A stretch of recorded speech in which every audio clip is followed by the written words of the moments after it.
Dust తోటి flooring చేయొచ్చు అని అడుగుతున్నారు మీరు. డస్ట్ తోటి ఎప్పుడు ఫ్లోరింగ్ చేయకూడదు. అట్లా చేస్తే ఏమవుతుందంటే నాకు మళ్ళా వర్షాకాలం వరకు వెళ్ళిపోద్ది. అంటే ఒక సంవత్సరం ఉంటుంది, అది తర్వాత ఉండదు. ఇసుకతో చేయండి. ఇసుకతోటి చేస్తే మనకు ఏం క్రాకులు అనేవి రావు. సిమెంట్ కలుపుని బట్టి ఉంటుంది. క్రాక్స్ ఉంది అని అడుగుతున్నారు. క్రాక్ వస్తుందంటే అక్కడ చేసే లేవర్ మెట్టుతుంది. సిమెంట్ ఎక్కువ వేసుకోవాలి. మీరు సిమెంట్ తక్కువ వేసి కెమికల్ ఎంత కాస్ట్లీ అయినా నేను పట్టుకొచ్చి వేస్తా అంటే అట్లా కాదు. నువ్వు ఎంత కెమికల్ వేసినా వేస్టే.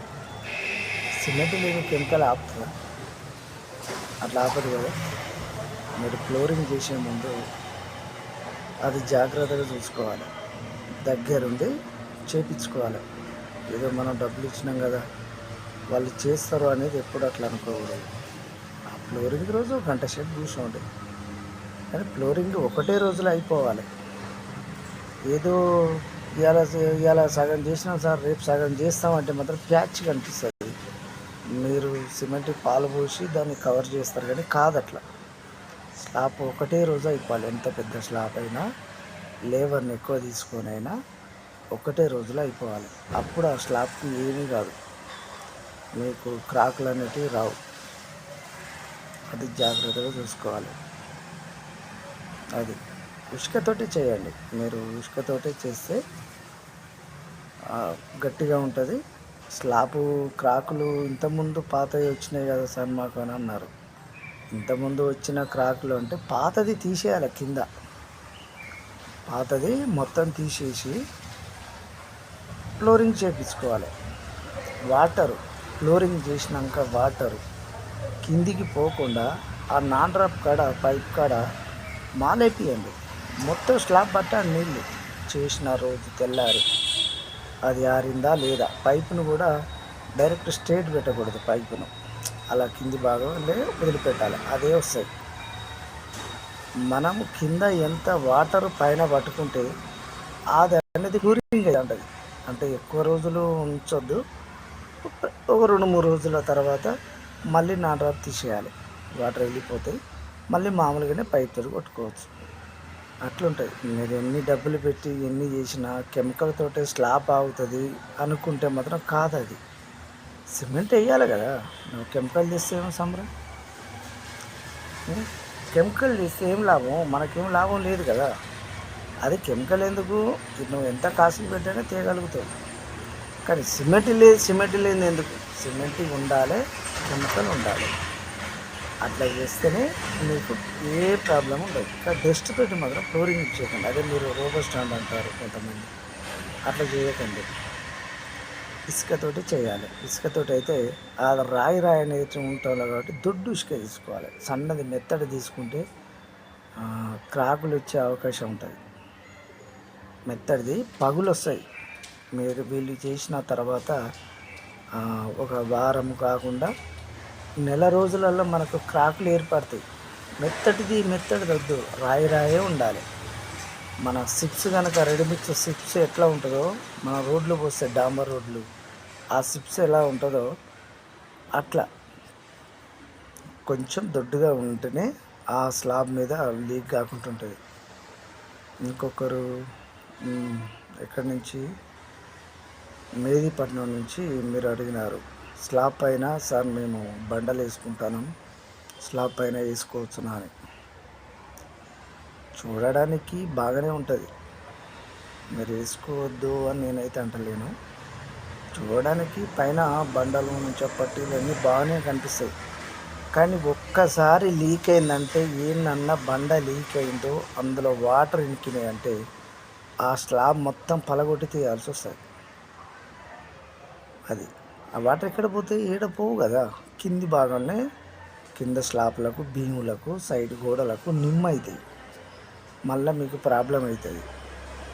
చూడడానికి బాగానే ఉంటుంది. ఎండాకాలం రోజున మీకు ఎండాకాలంలో వర్షాలు పడనప్పటి నుండి పడకపోయే వరకు నీకు బాగానే ఉంటుంది. వర్షాలు పడితే ఒకవేళ ఏమన్నా క్రాకులు వస్తే అది ఎందుకంటే నేల మీద కదా నువ్వు వేసేది, పైన టెర్రస్ పైన వేస్తున్నావు.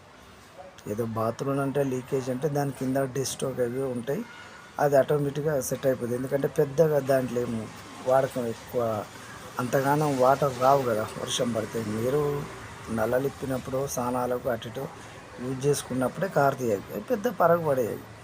కానీ టాప్ పైన మీరు బండలు వేసుకుంటూ ఉంటారు, కానీ అది మీకు చూడడానికైతే బాగానే ఉంటుంది. వర్షాకాలంలో చాలా ఇబ్బందులు అవుతాయి మీకు. ఒక 1 ఇయర్ కాకుండా కూడా మీకు 5-6 సంవత్సరాలలోనే కింది భాగం నుంచి గోడలల్లా స్లాబ్ కింద ఉన్న గోడలల్లా మొత్తం భీములన్నీ నిమ్ము మీద ఉంటాయి. నీకు ఎప్పుడైతే పదని కనిపించిందో అప్పటి వరకు నువ్వు చేయలేకపోతే ఆ భీములు లోపల ఉన్న శిలుం పట్టేస్తాయి, చీకులు ఆ లోపల ఉన్న భీము లోపల ఉన్న శిలుం పట్టేస్తాయి. తర్వాత నువ్వు చూసుకొని చేస్తానంటే అది ఆల్రెడీ రిపేర్ అయిపోయి ఖరాబ్ అయిపోయింది, మళ్ళీ నీకు ఇబ్బంది అయితే అట్లాంటివి చేయకండి. బండలు మీరు వేయాలనుకుంటే పార్కింగ్ వేసుకోండి, బాగానే ఉంటాయి ఇక. ఇంకొకరు ఇక్కడ సికింద్రాబాద్ నుంచి ఫోన్ చేశారు. సార్ మేము బాల్కనీలో టైల్స్ వేసి టైల్స్ మీద కుండీలు పెట్టి చెట్లు పెట్టొచ్చునా సార్ అని అంటున్నారు. అట్లా చేయకండి, టైల్స్ మీద ఆగదు, టైల్స్ మీద ఆగదు.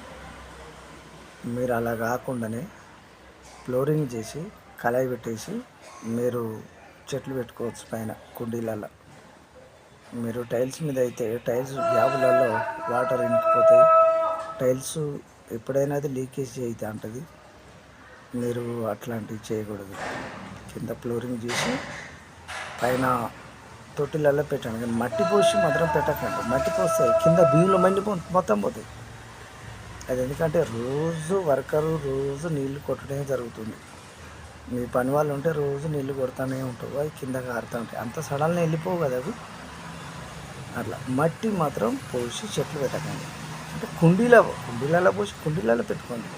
డైరెక్ట్ బాల్కనీలో పెట్టి మట్టి అంతా నింపి బాల్కనీలో లేవల్ చేసి భూమి అనేది తక్కువ 4 ఇంచులు 5 ఇంచుల కంటే ఎక్కువనే వేస్తావు.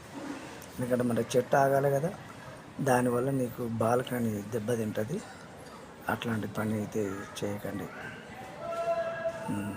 మేము చాలాసార్లు చెప్తున్నాం చాలామందికి, అందరూ సార్ మీరు చెప్పినప్పటి నుండి మేము 2-3 ఏళ్ళ కింద చేసినాం, బాగానే ఉంది సార్, అమ్మకి ఇప్పుడేం ప్రాబ్లం లేదని ఒక వ్యక్తి చాలామంది 10 మంది దాకా ఫోన్లు చేసి అడుగుతున్నారు. ఒక 15 సంవత్సరాలు అయింది ఒక్కొక్క ఫ్లోరింగ్లు చేసి, ఇప్పటివరకు మాకు ఏ ప్రాబ్లం లేదు సార్, చాలా బాగుంది. మా ఇల్లు రిపేర్ అన్న లోపల వచ్చినాయి కానీ పైన టాప్ పైన మాత్రం రాలేదు సార్, మీరు చెప్పినట్టే చేస్తే చాలా మాకు సేఫ్టీ ఉంది అని అంటున్నారు. మెయింటెనెన్స్ వాళ్ళు ఇట్లాంటి వాళ్ళకు అయినా అపార్ట్మెంట్స్ అయినా మీకు చాలా సింపుల్ క్వశ్చన్ ఇది, అల్లకగా వెళ్ళిపోయేది చూసుకోండి. కానీ ఈ 2-3 ఏళ్ళకు ఒకసారి 6 ఏళ్ళకు ఒకసారి ఇట్లా చేస్తే మీకు ఇబ్బందులు అవుతాయి. ఆ స్లాబ్ తీయడం వేయడము మీకు చాలా ఇబ్బంది అవుతుంది. అట్లా చేయకండి. ఓకేనండి. ఓకే, నా నెంబరు మీకు ఆల్రెడీ మీకనే ఉంది కదా, మీరే చేసి అడుగుతున్నారు.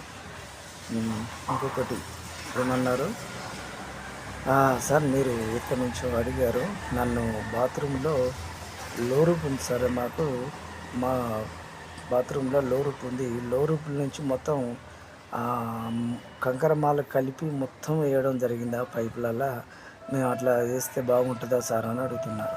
అట్లా చేయకండి, మీరు అట్లా చేస్తే చాలా ఇబ్బందులు అవుతాయి మీకు. ఇప్పుడు రేపు వాటరు ఏమైనా లీకేజ్ ప్రాబ్లం ఉంటుంది, కింద వాళ్ళకి అవుతుంది అది ప్రాబ్లం, మీకేం కాదు, మీరు పైనే ఉన్నారు కదా, మీకు కనిపించేది అది. మీ కింద ఉన్న పోర్షన్ వాళ్ళకు ఆ బాత్రూంలో అదే ప్లేస్లో అన్ని ఒకటే లైన్ ఉంటాయి బాత్రూంలో, కింద వాళ్ళకు వాటరు అది వాళ్ళకు లీక్ అయ్యి ఆ నిమ్ము కనిపిస్తూ ఉంటుంది, వాళ్ళకి ఇబ్బందులు అవుతాయి. అట్లా మీకు అట్లా ఎప్పుడు చేయకూడదు, వాళ్ళకి ఇబ్బంది అవుతుంది, వాళ్ళ వల్ల మీకు ప్రెషర్ అవుతుంది. సార్ మాకు ఇబ్బంది అవుతుంది, ఇది బాత్రూమ్ లేదు నేను మొన్ననే కంకర కలిపి చేసేసినట్టు వాటర్ ఏడపోతే నువ్వు కంకర మళ్ళీ అట్లా కాదండి. మీరు లో రూపులో కంకమాలు కలిపేయండి, మొత్తం డస్ట్ వేయండి. మీరు ఏదంటే అదే ఇసుక అంటే ఇసుక, డస్ట్ అంటే డస్ట్ వేసి ఒక 5 ఇంచుల మందము ఇడిచిపెట్టి 5 ఇంచుల నుంచి మీరు డస్ట్ వేసుకుని టైల్స్ చేసుకుని అట్లయితే లీకేజ్ కూడా ఈ లోపల ఉన్న తడి భాగం ఉండదు, మొత్తం పొడి భాగం ఉంటుంది. అది మీరు వేసింది పొడి భాగం ఉంటుంది. ఆ పొడి భాగంలో రేపు ఎప్పుడన్నా నీకు మళ్ళీ లీకేజ్ అప్పుడు అవి రిపేర్ చేసుకోవాలంటే టైల్స్ చేస్తే ఈజీగా నీకు రిపేర్ అయిపోతుంది. ఏదైనా లీక్ అయితే అట్లా చేయండి, అది బాగుంటుంది. విన్నారా? నేను చెప్పబోయేది ఏదో డబ్బు పెట్టి అది చేసి అట్లా చేయకండి. లో రూపులల్లా వాటర్ ఈ డైరీస్ కలెక్షన్లలో వీకే తీయడం అంటే కింద వాళ్ళకి చాలా స్లాబ్ మిస్టేక్ ఎక్కువ ఉంటుంది. అదే మొత్తం డస్ట్ మామూలుగా డస్ట్ నింపుకొని 5 ఇంచుల మందం గ్యాప్ ఇచ్చిపెట్టి మీరు టైల్ చేయించుకుంటే రేపు లీకేజ్ అయినా కూడా ఈ తడి భాగం తడవదు అంత తొందరగా. చాలా ఇండ్లు పడుతుంది అది తడిచేసరికి. ఎందుకంటే టైల్ చేయవాడు లోపల వాడు ఫ్లోరించుకొని వాడు స్మూత్ చేసుకొని టైల్ చేస్తాడు. అది కింది భాగం కాదు. నువ్వు కంకరంతా కలిపితే మళ్ళీ లీక్ అయితే మళ్ళీ మిషన్లు పెట్టుకుంటారు, కింది వరకు చాలా ప్రాబ్లాలు అవుతాయి. మీకు కూడా ఇబ్బంది. 7 ఒకసారి 6 ఏళ్ళకి ఒకసారి అట్లా చేయకూడదు. ఒకసారి చేసినామంటే ఓ 10 సంవత్సరాలు 15 సంవత్సరాలు ఇట్లా ఉండాలి. బిల్డింగ్ మొత్తం తుక్కుబట్టిన పైపుల కాడ లీకేజ్ కాకుండా ఉంటాయి. ఈ పని మీరు దగ్గరుండి చూసుకోండి.